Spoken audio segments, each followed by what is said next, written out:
கர்த்தருடைய மேலான பரிசுத்த நாமத்துக்கு கொடா கொடி ஸ்தோத்திரம். தேவனுடைய பிரதான கிருபை, அவருடைய இரக்கம், அவருடைய தயவு, அவருடைய அன்பு, அவருடைய சந்தோஷம், அவருடைய சமாதானம், அவருடைய வழி நடத்துதல், அவருடைய தேவ பிரசன்னம் நம் ஒவ்வொருவரையும் அவர் வருகை மட்டும் காத்துக்கொள்வதாக. ஆமென். ஹல்லேலூயா. பிரியமானவர்களே, நம் தேவன் நம்மை சேர்த்து கொள்வார். இப்போ 2 குழந்தைங்க, இப்போ குழந்தை வந்து விளையாண்டுக்கிட்டு இருக்காங்கன்னு வச்சுக்கோங்க. தெரியாதவங்க யாருனாலும் வந்தால் அந்த பசங்க வந்து அவங்கள சேர்த்துக்கிட மாட்டாங்க. போடா போடா போடா அப்படின்னா அவனை விரட்டி விட்டுருவாங்க. ஒரு வேளை பக்கத்து தெரு பையனாக இருக்கலாம், இல்லை வேறு இடத்துலேருந்து வந்திருக்கலாம். அப்போ பிள்ளைங்க விளையாடும் போது நான் அவனை சேர்க்க மாட்டேன்ருவாங்க. சில நேரம் இந்த பையன் முந்தின நாள் விளையாடும் போது சண்டை போட்டிருக்கலாம். அவங்க ஃப்ரெண்ட்ஸு தான். ஆனால் விளையாடும் போது என்ன பண்ணியிருக்கலாம், இவன் கள்ள விளையாட்டு விளையாண்டுருப்பான் அந்த பையன். அப்போ அவன் வந்து சொல்லுவான், இல்லை இல்லை நீ ஜெயிச்சது தப்பு அப்படின்னு சொல்லி அவனோட, நீ தப்பாக அடிச்சிட்ட, இல்லை நீ இதை ரைட்டுன்னு சொல்லிட்ட, போடா நீ தப்பு பண்ணிட்டடா, இல்லை இல்லை நீ தான் தோத்தன்னு சொல்லி அவங்களுக்குள்ளே சண்டை வந்திருக்கலாம். அப்போ என்ன செய்வான், அந்த சண்டை போட்ட பிள்ளைய மறுநாள் சேர்க்க மாட்டான். ஏன்னா உஷாராயிருவான். இவன் வந்தானா நம்ம ஜெயிக்க முடியாது. இந்த முட்டாள் மாதிரி ஒருத்தர் இருப்பான் பாரு, இவன் சொன்னதெல்லாம் தலையாற்றவன் தான் சேர்த்துப்பான். சில இது பசங்க கூட்டு சேரும் போது பார்த்தா நமக்கு சிரிப்பாக இருக்கும். இவன் என்ன சொன்னாலும் அது ரைட்டுங்க, இவன் அதாவது இவன் விளையாடும் போது தப்பாக அடித்தா கூட அது ரைட்டுன்னு சொல்கிறான்னு வச்சுக்கோங்க. அதுக்கு ஆமாம் அப்படின்ற இதுகளை, அதுக்கு என்ன சொல்லுவாங்க, அம்மாஞ்சி மாதிரி என்ன சொன்னாலும் ரைட்டு, அதை வந்து சேர்த்துக்கிடுவாங்க. சிலர் வாழ்க்கையில் ஃப்ரெண்ட்ஸாக யாரை சேர்த்துப்பாங்க தெரியுமா? பணக்காரவங்களை சேர்த்துக்கிட ஆசைப்படுவாங்க. நான் நிறைய பேரை பார்த்துருக்கேன். கல்லூரிகளில் படிக்கும்போது சரி, நிறைய பேர் அவங்க என்ன செய்வாங்க, யார் இப்போ ஒரு புதிதாக ஒரு இடத்துக்கு போகிறாங்கன்னு வச்சுக்கிங்களேன், ஒரு காலேஜுக்குள்ளே புதுசாக போகிறாங்க. அப்போ அவங்க என்ன நினைப்பாங்க, யார் வந்து சிலர் சொல்கிறேன், எல்லாரும் இல்லை, சிலர் வந்து பணக்கார பசங்க யார் அப்படின்றத அப்படியே போய் சேர்ந்து அவங்களோட நட்பு வச்சுக்கணும், அவங்களோட சேர்ந்துக்கணும்னு சொல்லி சிலர் பணத்தின் நிமித்தமாக போய் அவங்கள சேர்த்துக்கொள்வாங்க. அவங்களோட சேர்ந்து இவங்களே ஒட்டி கொள்வது மாதிரி போய்க்கிடுவாங்க, அவங்களே இவங்க சேர்த்துக்கிடுவாங்க. சிலர் வந்து படிக்கிற பிள்ளைங்களாக பார்த்து சேருவாங்க. சில பிள்ளைங்கள் அன்பு நிமித்தமாக சேருவாங்க. அது ஏதோ ஒரு அன்பு அவங்களுக்குள்ள, எங்கேயோ பிறந்திருக்காங்க, அவங்க ஃப்ரெண்ட்ஸாக வர்றாங்க. அப்போ எங்கேயோ பிறந்த தாவீது யோனத்தானும் பாருங்களேன், அவங்க அன்பை கடைசி வரைக்கும் பிரிக்க முடியல. ஸ்நேகிதத்தை, ஸ்திரீகளின் ஸ்நேகிதத்தை காட்டிலும் இனிமையானதான். எனக்கு அதை படிக்கும்போது ரொம்ப ஆச்சரியமாக இருந்தது. ஆண்கள் விரும்புவது பெண்களினுடைய அந்த இனிமையான ஒரு சிநேகிதம், அதை காட்டிலும் இனிமையானதான் இந்த தாவீதினுடைய அன்பும் யோனத்தானுடைய சிநேகமும். அப்படி சிலர் என்ன செய்வாங்க, அன்புனால சேர்த்துக்கொள்வாங்க. ஏதோ ஒரு காரணம் இருக்கும் இல்லையா? ஒரு காரணம் இருக்கும், சேர்த்துக்கலன்னா ஒரு காரணம் இருக்கும். சிலர் வந்து கொஞ்சம் அழகாக இருக்கிறவங்கள சேர்ந்துக்கிடுவாங்க. எங்கள் அக்காளுக்கெல்லாம் அழகுன்னா ரொம்ப பிடிக்கும். படிக்கும்போதே எங்கள் அக்கா அப்போவுமே அழகழகான பிள்ளைங்கன்னா தூக்கி தூக்கி கொஞ்சிக்கிட்டே இருப்பாங்க. அந்த அழகாக இருந்தாங்கன்னா அவங்களோட ரொம்ப ஃப்ரெண்டாக இருப்பாங்க. அவங்களுக்கு ரொம்ப பிடிக்கும் அழகுன்னா. இது தப்பு இல்லை, சிலருக்கு அப்படி பிடிக்கும். ஆனால் இப்போது சிலர் இப்போ ஆவிக்குரியவங்க வந்து இன்னொரு ஆவிக்குரியவங்களை பார்த்தா அவங்களுக்கு பிடிக்கும், விசுவாசிகளுக்கு விசுவாசிகளை பிடிக்கும். இப்படி ஏதோ ஒரு காரணத்தினால மற்றவர்களை சேர்த்து கொள்வார்கள்.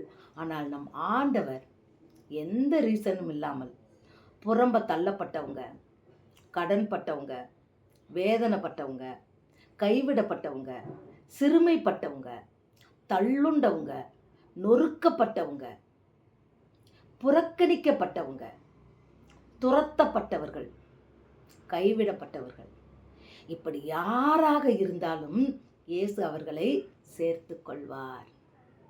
ஆமென். ஹல்லேலூயா. இயேசு யாரு? உலகத்தின் ராஜா, வானத்துக்கும் பூமிக்கும் அவர் ராஜா. அவரு எளியவர்களையும் நொறுங்குண்டவர்களையும் நறுங்குண்டவர்களையும் விடுதலையாக்கும்படியாய் அவர்களை அவர் சேர்த்து கொள்வார். இன்னைக்கு கூட பாருங்க, நம்மளோட ஆலயத்தில் யார் வேணா வரலாம். கிறிஸ்டியன் ஆலயத்தில் முஸ்லீம் வரக்கூடாது, இந்து வரக்கூடாதுன்னு எந்த கண்டிஷனும் கிடையாது. பார்த்தீங்களா? ஏன்னா நம் தேவன் எல்லாரையும் சேர்த்துக்கொள்வார். அவருக்கு ஜாதி, மொழி, இனம், பாகுபாடு, மதம் எதுவுமே கிடையாது. அவர் அப்பா, நம்ம பிள்ளைங்க, அவ்வளோதான். அவர் தேவன், நம்ம மனிதர்கள். அவர் உருவாக்குற சிருஷ்டி, அவர் சிருஷ்டிகர்த்தா, நாம் அவருடைய சிருஷ்டிக்கப்பட்ட சிருஷ்டிகள். அதனால அவருக்கு வேறுபாடே இல்லை, மனிதனுக்குள்ளே தான் வேறுபாடு. நம்ம இன்னைக்கு என்ன பண்ணுறோம், சபைக்குள்ள வித்தியாசம் பார்த்து நம்ம சேர்த்து கொள்ள மாட்டேங்கிறோம். ஆனால் வெள்ளை ட்ரெஸ்ஸு போட்டு தான் வரணும்னு சொல்கிறாங்கல்ல. சிபிஎம் சபையிலலாம் பார்த்தீங்கன்னா ஒயிட் அண்ட் ஒயிட் போடலைன்னா சர்ச்சுக்கு வரக்கூடாதுன்றாங்க.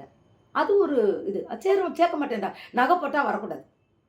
ஒரு முறை நான் சாராள் நவ்ரோஜி அம்மா பாட்டு எனக்கு ரொம்ப பிடிக்கும். அந்த அம்மானா எனக்கு உயிர். எப்படினாலும் போய் அந்த அம்மாவை பக்கத்தில் போய் தொட்டுறணும்னு எனக்கு ஆசை. இயேசு கிறிஸ்துவ தொட்ட அல்ல, அதுபோல் எனக்கு சாரா நவ்ரோஜி அம்மாவை நான் போய் தொட்டுறணும்னு ஆசை.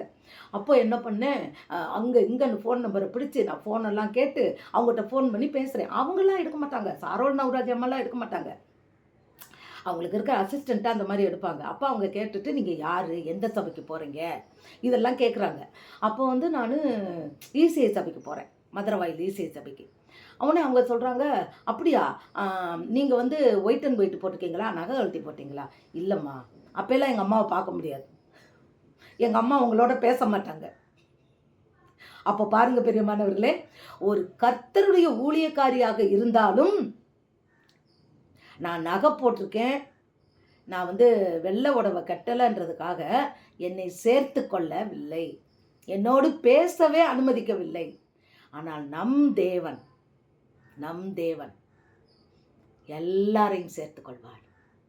திருடனையும் சேர்த்து கொள்வார், குருடனையும் சேர்த்து கொள்வார், ஊமையும் சேர்த்து கொள்வார், நொண்டியையும் சேர்த்து கொள்வார், கைவிடப்பட்டவர்கள், கொலை செஞ்சவனை கூட தேவன் சேர்த்து கொள்வார், விபச்சாரியை கூட கர்த்தர் மன்னித்து அவருடைய ராஜ்யத்தில் அவர் மன்னித்து அவர் தன்னோடு தம் பிள்ளையாய் சேர்த்து கொள்வார். அன்றைக்கு அந்த ஸ்திரீ தப்பு செய்யும்போது எல்லாரும் அவளை பிடிச்சி கொண்டு வந்திருந்தா, இவ விபச்சாரத்தை நாங்கள் கண்ணோட நாங்கள் கையங்களோமா பிடிச்சிட்டோம், கல்லெறிஞ்சி கொள்ளுன்றாங்க. ஆண்டவர் சொல்கிறாரு, உங்களில் யார் முதல்ல பாவம் செய்யலையோ அவங்க கல்லெறிங்கன்றாரு. அங்கே இருந்த வயதானவர்லேருந்து எல்லாரும், ஆண் பெண் அத்தனை பேரும் கல்லை கீழே போட்டுட்டு போயிட்டாங்க. ஏன்னா யாருமே பாவம் செய்யாமல் இல்லை. இயேசுவுக்கு முன்னத்தில் பொய் சொல்ல முடியாது. அவர் சொல்கிறாரு, பாவம் இல்லாதவன் முதல் கல்லை எறி கொள்ளு அப்படின்றாரு. ஒருத்தன் கூட கொல்லலை. ஏன்னா எல்லாம் பாவம் செஞ்சவங்க, உணரப்பட்டு குத்தப்பட்டு கல்லை கீழே போட்டு போயிடறாங்க. அப்போ அவளை பார்த்து என்ன சொன்னார் தெரியுமா? ஸ்திரீயே, உன்னை யாருமே கல்லறியலையா அவன் மேலே? அவள் சொல்கிறா, இல்லையே ஆண்டவரே, நானும் உன்னை குற்றவாளியாக தீர்க்கப்படுறதில்ல, போ, இனி நீ பாவம் செய்யாதே. எத்தனை அருமையான தேவன்! ஹல்லேலூயா! இவர் நம்மை சேர்த்து கொள்வார். ஒருவேளை இந்த வீடியோ பார்க்குற நீங்கள் யாராக இருந்தாலும் இயேசு யாருன்னே தெரியலையா, உங்களை சேர்த்து கொள்வார், உங்களை அணைத்துக் கொள்வார். என்ன பாவம் பண்ணியிருந்தாலும் அந்த பாவத்தை அறிக்கை செய்து விட்டு விடும்போது அவர் உங்களை சேர்த்து கொள்வார். கர்த்தர் நம்மை சேர்த்து கொள்வார். God bless you.